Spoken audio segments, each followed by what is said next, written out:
Some days are not busy, but somehow there's still so much to do. My name is Awolua, a mom of three, and I share real life moments, motherhood, cooking, and everything in between.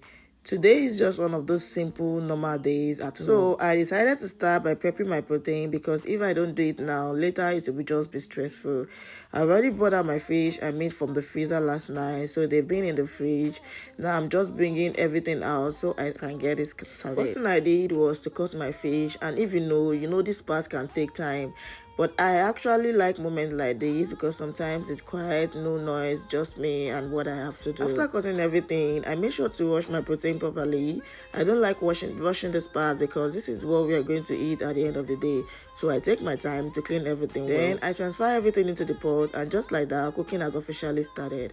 I let it boil while I figure out what next to do. And after adding my spices, I stir together to let the spices combine while I add water to let it cook.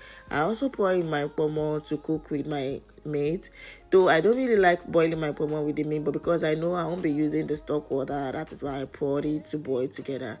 And this is how most of my days goes. One thing leads to another. You think you are just cooking, then suddenly you remember something else you need to do. So while my meat is boiling, I remember I got a new stand mixer, and I've been meaning to test this, especially for donuts. My kids have been asking me for donuts, so I said, okay, let me just try something small today. After my meat is properly boiled, I drain away the water as I said.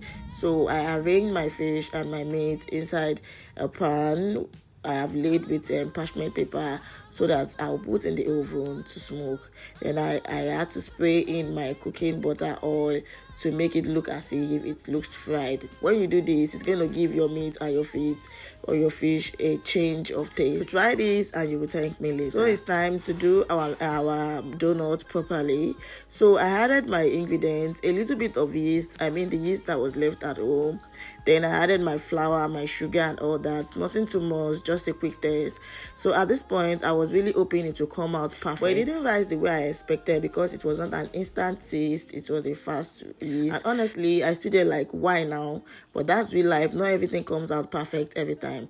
So I managed it the way it came out. But at the end of the day, my kids love it. And my kids are still going to be happy that they're having donuts. And that's what matters. I've learned that in moments like this, you just keep going. It doesn't have to be perfect. It just has to be done with love. And believe me when I say it's good to have a stand mixer because it did all the work of the kneading for me. I don't have to stress. I fried my donuts properly and it was giving the taste and the color I wanted. So I added a little bit of milk to spice it up for my kids. So yeah, they love it because they really wanted it and they've been asking for it. So yeah, that's a little part of